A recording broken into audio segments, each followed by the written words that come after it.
Assalamu alaikum viewers. This is Ihtisam Al Haq and you are watching my channel Hub of Competitive Exams. So welcome back to our channel. आज हम cover करेंगे grade systems of law. तो आज की दुनिया में मुख्तलिफ laws पाए जाते हैं such as British law, Roman law, Islamic law and Hindu laws etcetera. तो हर लॉ की अपनी अपनी इवोल्यूशन है। तो आज हम इसके इवोल्यूशन पर नज़र डालते हैं। तो सबसे पहले है रोमन लॉज। तो रोमन लॉज जो थे वो रोमन पीरियड में सबसे पहले 12 टेबल्स जो थे वो ब्रॉन्ज पर लिखे गए थे। तो ये जो 12 टेबल्स थे ये फर्स्ट रिटन लॉज थे जो कि 451 बीसी में लिखे गए थे। और ये लॉज जो थे वो लोकल कस्टम्स, ट्रेडिशंस एक्सेट्रा पर लिखे गए थे। यानी लोकल जो कस्टम्स और ट्रेडिशंस थे उसको कोडिफाइड किए गए थे और रिटन शक्ल में लिखे गए थे। तो ये 12 टेबल जो थे वो बाद में इंटरप्रेट किए गए बाय जुडिशियल ऑफिसर्स।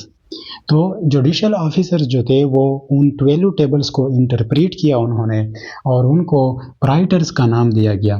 तो ये प्राइटर जो है वो 12 टेबल्स जिसको जुडिशियल ऑफिसर्स जो है उन्होंने इंटरप्रेट किया और उसको प्राइटर्स का नाम दिया गया।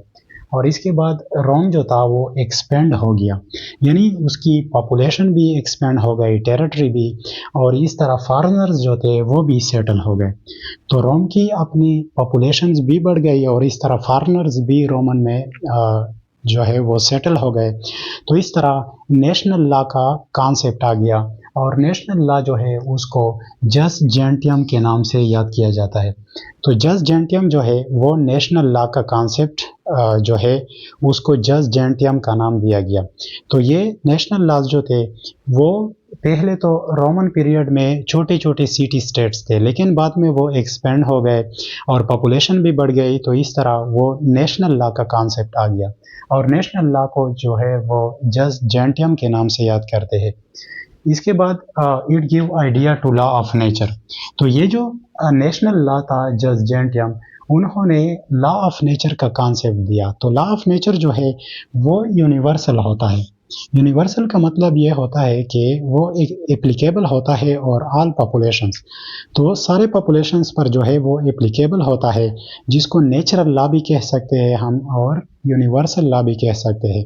तो ये यूनिवर्सल लॉ इसलिए उसे कहा जाता है क्योंकि जो नेशनल रोमन्स थे जो अपने स्टेट में आबाद थे और इस तरह जो फॉरेनर्स थे वो भी सेटल हो गए, तो सारे पर इक्वली एप्लीकेबल हो गए नेशनल लॉ रोमन का। तो इस तरह इसको नेचुरल लॉ जो है, लॉ ऑफ नेचर का कॉन्सेप्ट भी इससे आया और इस तरह ये नेशनल लॉ जो था वो यूनिवर्सल लॉ भी हो गया क्योंकि वो अपने सिटीजन्स जो थे इस पर भी एप्लीकेबल था और इस तरह जो फॉरेनर्स सेटल हो गए रोम में उस पर भी एप्लीकेबल था। तो ये यूनिवर्सल लॉ का कॉन्सेप्ट इससे आ गया। इसके बाद रोमन लॉ में दूसरा जो पीरियड आता है वो ट्यूटोनिक पीरियड आता है। तो ट्यूटोनिक पीरियड जो है इन 6th सेंचुरी में जो है रोम फेल इनटू द जर्मन और ट्यूटोनिक इन्वेडर्स। तो जर्मन इन्वेडर्स आ गए और उन्होंने रोम पर कब्जा किया। तो इस तरह ये पीरियड जो है जिसको हम ट्यूटोनिक पीरियड या जर्मन पीरियड भी कहते हैं, तो ये 6th सेंचुरी में ये आ गए जर्मन्स और रोम पर उन्होंने कब्जा कर दिया। तो इसके जो ट्राइब्स थे, छोटे छोटे ट्राइब्स या ग्रुप्स जो थे वो सेटल हो गए in different areas of Europe. तो ये यूरोप के डिफरेंट एरियाज में सेटल हो गए और इस तरह मॉडर्न जो स्पेन, इटली, जर्मनी एक्सेट्रा ये जो है इसमें ये जो ट्राइब्स थे जर्मन ट्राइब्स वो सेटल हो गए और इस तरह ये जो मॉडर्न किंगडम है such as Spain, Italy, Germany etcetera, ये उस वक्त वो जो ट्राइब्स थे जर्मन्स जिन्होंने रोम पर कब्जा किया था, तो इनके जो मुख्तलिफ ट्राइब्स थे, छोटे छोटे ग्रुप्स थे, वो सेटल हो गए in different areas of Europe, जिसकी वजह से आज जो है ये कंट्रीज वजूद में आए हैं। तो ये डिफरेंट जो ट्राइब्स थे वो सेटल हो गए in different areas of Europe. तो न्यू जो रूलर्स थे उन्होंने अलाउड किया रोमन सब्जेक्ट्स को to follow their own Roman laws. तो यहाँ से ये कन्फ्यूजन आ गया कि जो न्यू रूलर्स थे, ट्यूटोनिक रूलर्स, उन्होंने जो रोमन ओरिजिनली जो रोमन सिटीजन्स थे उसको अलाउ कर दिया गया कि आप अपने रोमन लॉ को ऑब्जर्व कर सकते हैं। तो वो अपने जो रोमन लॉज थे उन पर अमल करते थे, और जो ट्यूटोनिक्स थे, जो जर्मन्स थे वहाँ पे जो सेटल हो गए थे, उन्होंने अपने जो एंशियंट ट्यूटोनिक्स लॉज थे उसको फॉलो किया। तो इस तरह ये मुख्तलिफ कन्फ्यूजन सामने आ गए कि जो रोमन्स थे उन्होंने अपने रोमन लॉज को फॉलो किया, और जो ट्यूटोनिक्स या जर्मन आ गए थे रोम में, उन्होंने अपने ओल्ड ट्राइबल लॉज को फॉलो किया। तो यहाँ पे एक कन्फ्यूजन आ गया कि चंद लोग एक लॉ को फॉलो करते थे और चंद लोग दूसरे लॉ को फॉलो करते थे। तो इस कन्फ्यूजन को दूर करने के लिए इन दोनों लॉज को कंबाइन किया गया, और इस कम्बिनेशन के नतीजे में जो रोमन लॉज थे जिसके बेसिक प्रिंसिपल्स थे वो प्रिवेल कर दिए गए। यानी एक तो ट्यूटोनिक ट्राइबल लॉज थे और दूसरे जर्मन लॉज थे। तो इसके कम्बिनेशन से ये हुआ कि जो रोमन लॉज के बेसिक प्रिंसिपल्स थे वो प्रिवेल हो गए, और इस तरह रोमन लॉ जो था वो ट्यूटोनिक पर प्रिवेल हो गया। तो इस तरह इसकी वजह से रोमन लॉ का फिर से रिवाइवल हो गया। यानी उस वक्त तो रोम जो था वो ट्यूटोनिक के हाथ में गया था, और जब ये फिर से प्रिवेल हो गया तो रोमन लॉ का जो है फिर से एक तरह का रिवाइवल हो गया। इसके बाद रोमन लॉ का मॉडर्न पीरियड है। तो मॉडर्न पीरियड जो है रोमन लॉ का वो influenced private laws of European countries.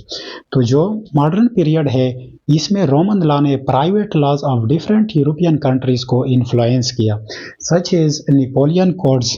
यानी कोड्स ऑफ नेपोलियन जो थे 1904 में, उसको रोमन लॉ ने इन्फ्लुएंस किया, और इसकी वजह से जो नेपोलियन कोड्स थे वो रोमन लॉ से इन्फ्लुएंस हो गए थे। और इस तरह जर्मन लॉज, स्वीड्स कोड्स, ये जो कोड्स थे ये भी रोमन लॉ से इन्फ्लुएंस हो गए थे। तो मॉडर्न पीरियड में जो यूरोपियन कंट्रीज है वो इन्फ्लुएंस हो गए हैं रोमन लॉ से।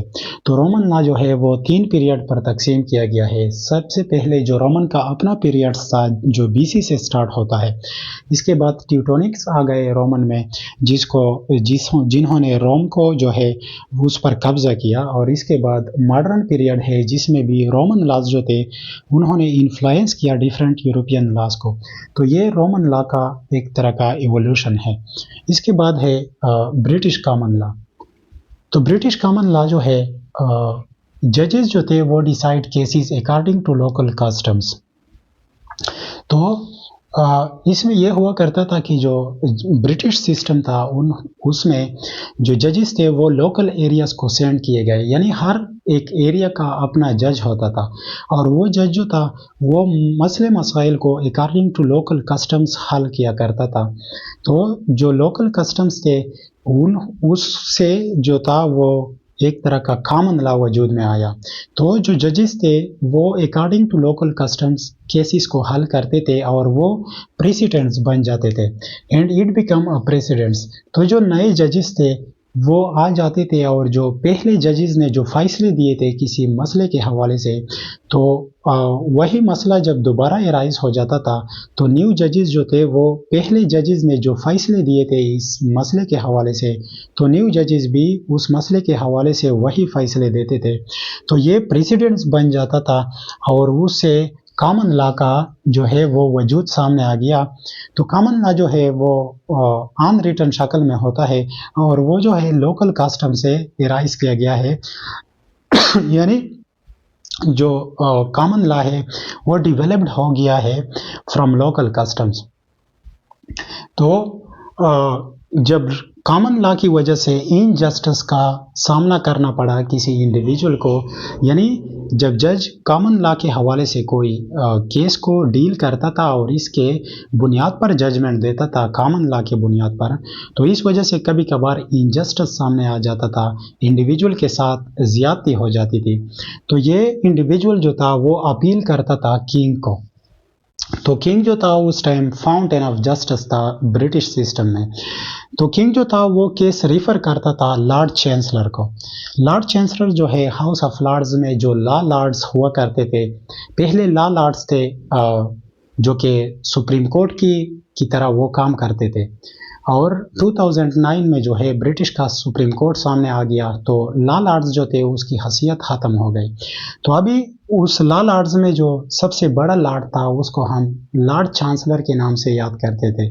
तो लॉर्ड चांसलर को जो केस था किंग उसको रिफ़र करता था, और लॉर्ड चांसलर जो था वो डिसाइड करता था इस केस को अकॉर्डिंग टू रोमन लॉ या इक्विटी की बुनियाद पर वो डिसाइड करता था उस केस को, क्योंकि ब्रिटिश में अपना लॉस तो था नहीं, और जो कॉमन लॉ एराइज हुआ था उसकी वजह से उस बंदे को इनजस्टिस का सामना करना पड़ा, जिसकी वजह से जो लॉर्ड चांसलर था वो रोमन लॉ या इक्विटी की बुनियाद पर उस मसले को हल करता था। तो इसकी वजह से रोमन लॉ से इनडायरेक्टली जो ब्रिटिश लॉ है वो भी इन्फ्लुएंस हो गया। तो नाउ जो यूके का स्टिट्यूट्स है, laws made by the parliament, उसको उन्होंने इन्फ्लुएंस किया गया law of USA, India, Pakistan, Canada etcetera. तो मॉडर्न जो स्टिट्यूट्स है वो रोमन लॉ से इन्फ्लुएंस हो गए, और जो ब्रिटिश का स्टिट्यूट्स है उससे अभी यूएस, इंडिया, पाकिस्तान, कनाडा वगैरह जो कंट्रीज़ है उसके लॉ इन्फ्लुएंस हो गए हैं।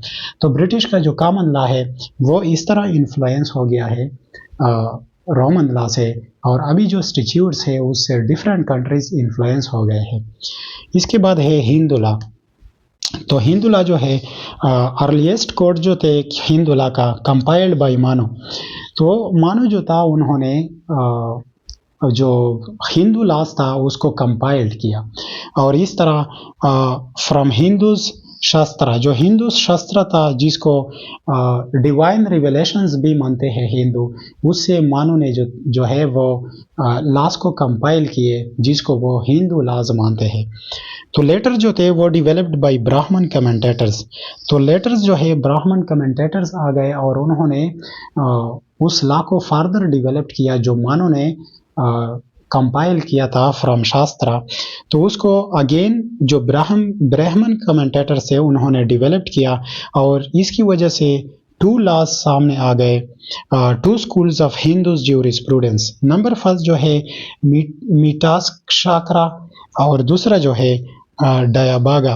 तो ये दो स्कूल्स ऑफ ज्यूरिस्प्रूडेंस आ गए जो ब्राह्मण कमेंटेटर से उन्होंने उस लॉज को जो है उसको डेवलप्ड किया, और इसकी वजह से ये दो स्कूल्स सामने आ गए। तो अगर हम स्ट्रिक्ट सेंस में देखें तो ये हिंदू लॉज जो है वो स्ट्रिक्ट सेंस में लॉ नहीं है, क्योंकि ये लॉ इसलिए नहीं है क्योंकि वो किसी सॉवरेन ने नहीं बनाए हैं।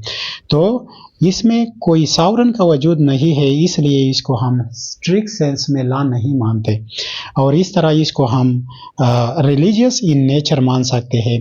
तो जो हिंदू लॉज है वो रिलीजियस इन नेचर है, बल्कि स्ट्रिक्ट सेंस में जो है वो लॉ नहीं है, क्योंकि उसमें सॉवरेन का कोई कॉन्सेप्ट नहीं है, क्योंकि वो किसी सॉवरेन ने नहीं बनाए हैं। तो ये रिलीजियस इन नेचर है। कंक्लूजन की तरफ आते हैं तो हम ये कह सकते हैं कि अगर हम ये एफर्ट्स करें टू इम्प्लीमेंट यूनिफाइड और यूनिवर्सल लॉज, तो ये हमें एफर्ट्स करना चाहिए ऑल ओवर द वर्ल्ड, सारे कंट्रीज़ ने, कि एक यूनिफाइड या यूनिवर्सल लॉज को इम्प्लीमेंट करना चाहिए। यूनिवर्सल लॉज इस तरह होता है कि वो एप्लीकेबल होता है और होल वर्ल्ड, तो सारी दुनिया पर एक ही लॉज जो है उसको इम्प्लीमेंट करना चाहिए, क्योंकि इसकी वजह से यूनिफाइड वर्ल्ड वजूद में आ सकता है और इसमें ब्रदरहुड जो है वो आ सकता है। तो सारी दुनिया में जो है मुख्तलिफ़ किस्म के लॉज है, तो अगर हम एक किस्म के लॉ को इम्प्लीमेंट करें और होल वर्ल्ड, तो इसकी वजह से जो है ब्रदरहुड्स और यूनिफाइड वर्ल्ड्स वजूद में आ सकता है। तो उम्मीद है कि आप लोगों को ये लेक्चर समझ आई होगी। मिलते हैं नेक्स्ट सेशन में, तब तक के लिए इजाज़त दीजिए।